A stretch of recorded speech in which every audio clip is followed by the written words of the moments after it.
Welcome back to candlestick pattern analysis channel guys. आज हम बात करेंगे निफ्टी 50 के बारे में। मार्केट का एक ओवरव्यू लेंगे। बहुत दिनों से मार्केट लगभग नीचे आ रहा है। लगभग कितने दिनों से, मतलब 19 अक्टूबर से मार्केट नीचे आ रहा है। क्या मार्केट का सीन है, चलो देखेंगे आज। चार्ट को देखते ही एक चीज़ सामने नज़र आ रही है कि ये एक शोल्डर है, ये एक हेड है, ये एक शोल्डर है। तो क्लियर एक हेड एंड शोल्डर का एक तो ब्रेकडाउन आज हमें देखने को मिल रहा है। अगर हमने नेक लाइन प्लॉट की, मतलब यहाँ से ये जो हमारी नेक लाइन है, अगर प्लॉट की हमने, तो यहाँ कुछ हमें ब्रेकडाउन दिख रहा है। तो क्लियरली ये तो कैंडिडेट है हेड एंड शोल्डर का ब्रेकडाउन का। बट डाउट ये आ जाता है कि जब भी बिग कैंडल जनरेट हो जाती है तो कहीं ना कहीं मैनिपुलेशन की गन आ जाती है। तो अब हमें ये देखना है कि क्या ये बहुत ज़्यादा तेज़ी से फॉल डाउन करेगा या फिर इसके जैसे कंसोलिडेट करेगा। तो एक चीज़ तो हमें दिख गई कि एक हेड एंड शोल्डर का ब्रेकडाउन तो है, तो नेगेटिव सेंटीमेंट तो क्लियरली है ही।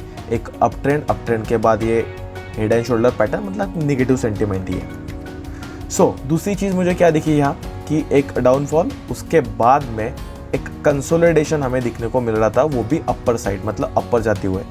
तो ये चीज़ हमें क्या बताती है कि डाउन फ्लैग का एक कैंडिडेट है। तो यहाँ कुछ इसका ब्रेकडाउन मिला है और ये नीचे गया है, तो एक डाउन फ्लैग भी हो गया। बहुत अलग अलग डेफिनेशंस है डाउन फ्लैग्स की, आप गूगल करोगे तो आपको समझेगा। मैंने एक वीडियो भी बनाया है, शायद आई लिंक में मैं दे दूंगा। क्लियर मुझे एक डाउन फ्लैग दिख रहा है, या कंसोलिडेशन था, ब्रेकडाउन, ये नीचे आया है। तो ये दोनों चीज़ें तो टेक्निकली नज़र आ रही है कि एक अच्छा खासा ब्रेकडाउन था। तो मार्केट कितना नीचे आ सकता है, ये एक पॉइंट टू बी नोटेड वाला क्वेश्चन है। देखते हैं। लॉजिकल सपोर्ट्स लगाते हैं हम। जब भी लॉजिकल सपोर्ट की बात आती है तो ये 3 सपोर्ट हमेशा याद रखना है आपको। EMA 50, उसका कलर अभी चेंज कर देंगे, EMA 50, उसके बाद में 100 EMA कर देंगे। ये हमारे लॉजिकल सपोर्ट है। ज़्यादा लोड लेने की ज़रूरत नहीं है, ज़्यादा एनालिसिस का पैरालिसिस नहीं करने का है हमें। और हमारा 200।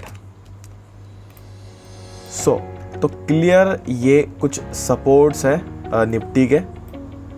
पहला सपोर्ट तो टूट चुका है, जो कि है हमारा 50 का। ये तो सपोर्ट टूट चुका है। अब नेक्स्ट सपोर्ट जो है 50 वाला सपोर्ट है।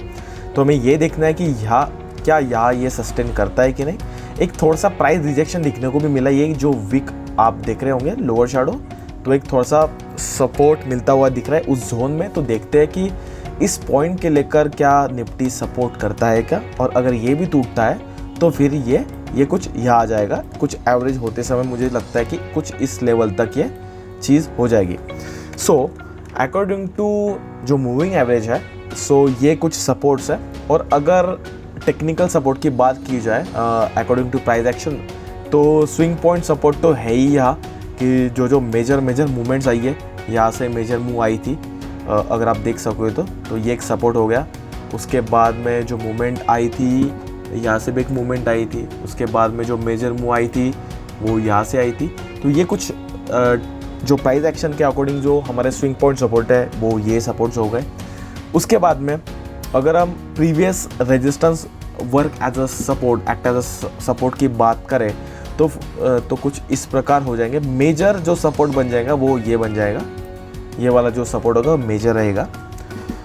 तो ये तो मेजर सपोर्ट हो गया। उसके बाद में कुछ इसको हम बोलेंगे, तो ये मेजर कुछ सपोर्ट्स है। तो इस प्रकार कुछ सपोर्ट्स होंगे।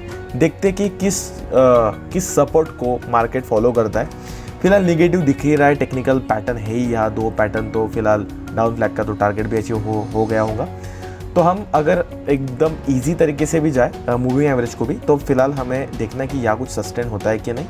तो ये एक निर्णायक लेवल होगा, और ये अगर नीचे जाता है तो कुछ इस प्रकार ये आ सकता है। तो इस लेवल तक ये चीज़ बन सकती है।